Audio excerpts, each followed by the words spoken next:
11월 13일 수요일 아침 이슈레이더 시작하겠습니다. 날씨는 참 좋은데 우리 국내 증시만 좀 반등해주면 좋겠습니다. 신인규 기자 나와 있습니다. 안녕하세요. 안녕하십니까. 자, 오늘 장 또 키워드 보겠습니다. 원달러 환율 봐야 되겠고요. 상장 포기 속출, 오스코텍, 한전, KPS 순서로 하나씩 짚어보겠습니다. 환율. 굉장히 관심입니다. 지금 트럼프 당선 이후에 강달러, 전 세계 자금이 지금 미국으로 막 가고 있는 것 같아요. 달러 막 강세, 원달러 환율 새벽 2시에 1,409원까지도 지금 뚫었습니다. 우리 증시 영향 궁금한데 어떻습니까? 야간 시장 환율부터 보겠습니다. 이 달러원 환율은 1,408원 90전에 마무리가 됐습니다. 아까 말씀하신 대로 야간 시장 중에는 1,409원까지도 넘어섰었는데 이거 주간 거래 종가와 비교하면 환율이 5원 40전 더 오른 겁니다. 그만큼 원화의 가치가 더 떨어졌다는 의미가 되겠고요. 주요 요인은 이른바 트럼프 트레이드에 대한 모멘텀이 여전히 강하기 때문입니다. 이 주요국 통화 대비 달러가 얼마나 강한지를 보여주는 달러 인덱스는 장중에 106선 넘어서기도 했고요. 지금은 105.92입니다만 이 달러의 힘이 트럼프 미 공화당 후보가 대통령에 당선된 이후에 더 강해지고 있다고 보시면 되겠습니다.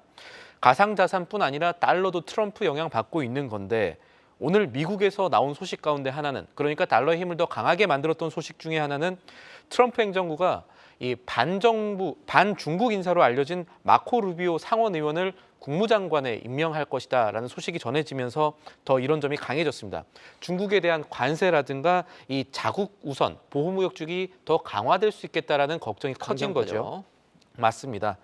이런 점이 또 하나 봐야 될 게 사실은 이 쿠바계입니다. 마코 루비오 상원 의원은 쿠바계고, 그래서 이 멕시코 관련 이 남미 쪽 통으로 알려져 외교안보 통인데다가 멕시코 관련해서 조금 더 강경한 것들 취할 수 있지 않겠냐, 그것도 영향이 있겠습니다만 어쨌든 보호무역주기 강해지고 있다는 것 때문에 여러 가지 문제가 됐고 달러 측면에서는 그렇습니다. UBS 같은 경우가 이 달러에 긍정적으로 여겨지는 공화당의 연방의회를 장악하는 시나리오가 하나씩 둘씩 되고 있다. 특히나 지금 인사들 보면은 트럼프와 가까운 플로리다주 사람들이 계속해서 임명되고 있다는 소식들이 들리고 있거든요. 그래서 이런 시나리오가 현실화가 되고 있다면 강달러에는 추가적인 추진력이 더 생길 거다라는 분석 내놓았고요. 이렇게 고환율이 한동안 지속되고 또 환율 1,400원 시대가 뉴노멀로 자리를 잡게 된다면 우리나라에는 어떤 영향이 일어나느냐. 당장 물가 봐야죠. 오늘 6시, 오전 6시에 이 수입 물가 나왔습니다. 수입 물가 지수 10월 달 데이터인데 전월비 2.2% 상승했습니다. 이거 전원비 상승률로만 보면은 4월 이후에 가장 높은 상승률이고요. 지금 강달러가 반영되는 거는 아마 다음 달에 들어오는 11월 데이터에 본격적으로 반영이 될 테니까 이 데이터가 공개되면은 국내 경제 증시 불안감이 사실 지금보다 더 커질 수 있다는 점도 염두에 두셔야겠습니다. 네, 강달러 때문에 원달러 환율이 상승하면서 수입 물가가 지금 살짝 뛰는 모습 보여주고 있고, 이렇게 될 경우에 이제 11월 28일에 한국은행 이제 통화정책회의가 열릴 텐데 이때 기준금리 낮춰야 내수 살릴 텐데 낮추기 더 어려워지는 겁니다. 낮추기 좀 어려워지겠죠. 네. 그런 측면에서 우리 조금 불안감이 듭니다. 우리 증시는 조금 마이너스 그런 부정적인 효과 좀 봐야 되겠습니다. 두 번째, 지금 IPO 보겠습니다. 상반기만 해도 계속 이제 청약할 때마다 치킨값을 벌다가 요즘 들어서 쇠고기값 계속 날리고 있는데 그렇죠. 분위기가 확 꺾였습니다. 공모주 시장이. 그러면서 기업들 역시 공모 자금 모으려다가 잘 안 될 것 같으니까 상장 포기를 많이 하고 있다면서요. 실제로 그렇습니다. 전날만 봐도 2차 전지 드라이룸 전문 기업인 이 CK 솔루션이 코스피 상장 철회했습니다. 회사 얘기 들어보면 수요 예측을 진행했는데 회사 가치를 적절히 평가받기 어려운 측면과 같은 여건을 고려했다라는데 이게 뭔 말이냐면 수요 예측에서 기관 투자자 대부분이 이 회사가 제출했던 희망 공모가 하단에도 못 미치는 15,700원에도 못 미치는 가격을 제시했고 공모 금액도 이 기대에 미치지 못하면서 이번에 상장 철회를 했는데 사실 내년 4월까지는 이 회사가 상장 예비심사 승인 효력을 갖고 있거든요. 그래서 코스피 시장에 재도전을 할지, 이 회사가 재도전을 한다는 건 그만큼 국내 증시가 살아날 수 있다는 얘기이기 때문에 한편 살펴봐야 될 것 같고, CK솔루션뿐 아니라 이번 달 들어서 미트박스 글로벌이나 동방솔루션 같은 업체들이 줄줄이 상장을 포기하거나 연기하는 현상들이 일어나고 있습니다. 그리고 어제 상장했던 새내기 주 엔터테크 기업이었습니다. 이 노머스가 상장 첫날에요. 공모가보다도 35% 낮은 가격에 장을 마감을 했습니다. 지금 국내장을 바라보는 시장의 시선이 얼마나 차가워졌나를 보여주는 하나의 사례가 됐고요.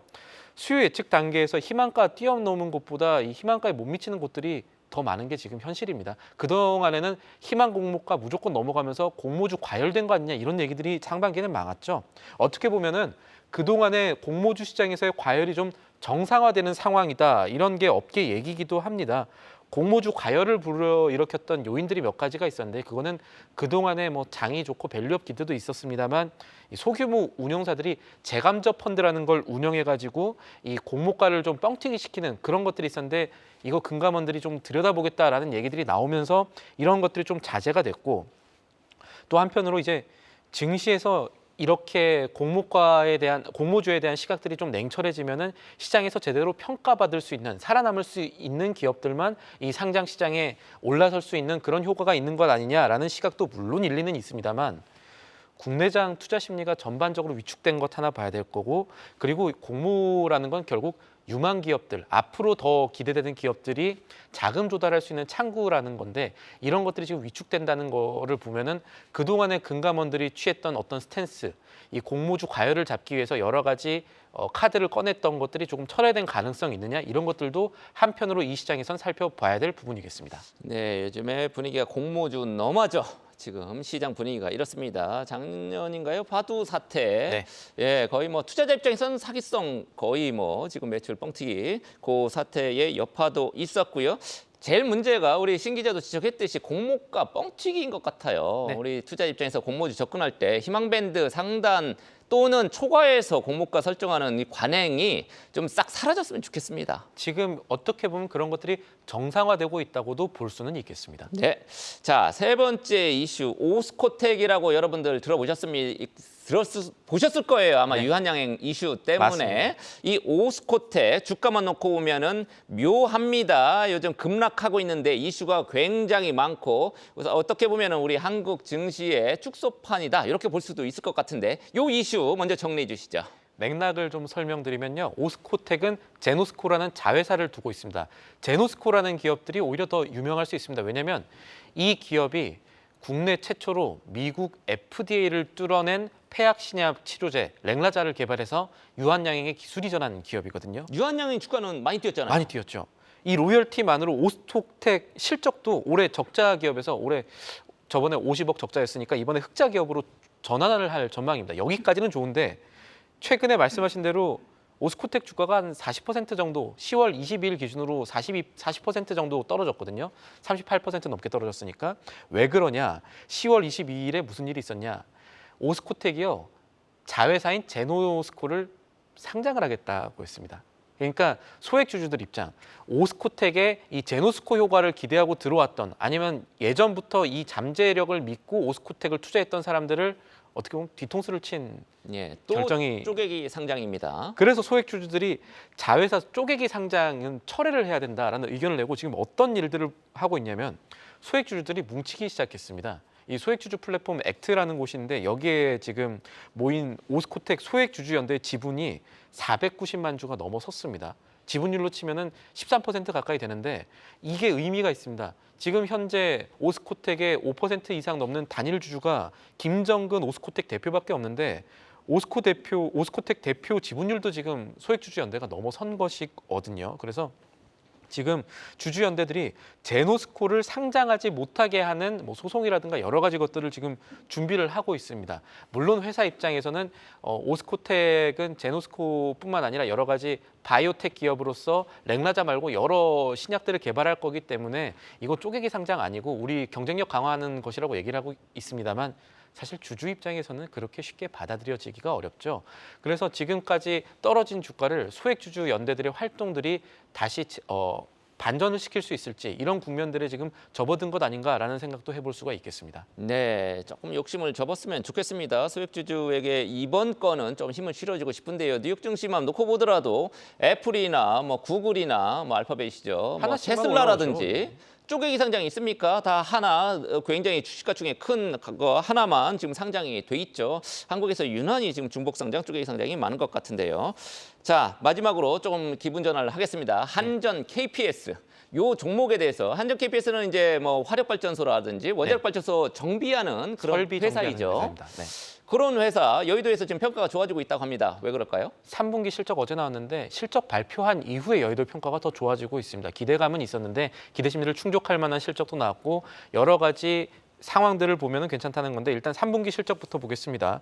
매출이 3,545억 원. 그 정도 나왔고요. 전년 대비 6.7% 상승을 한 겁니다. 영업이익은 420억 원. 그러니까 전년 대비 역시 1년 전보다 두 자릿수 넘게 뛰었습니다. 15.3% 뛰었습니다. 왜 매출보다 영업이익이 더 뛰었냐? 그럼 수익성이 더 개선됐다는 건데 이 회사가 이 예방 정비라든지 전력 설비 같은 것들 이 발전소에 공급하는 회사인데 화력 발전 매출은 사실 줄었습니다. 화력 발전 매출은 줄었는데 원전 매출이 늘었습니다. 원전 비중이 늘게 되면 원전 쪽의 수익성이 좋기 때문에 영업이익이 같이 늘어나는 효과가 있었고요.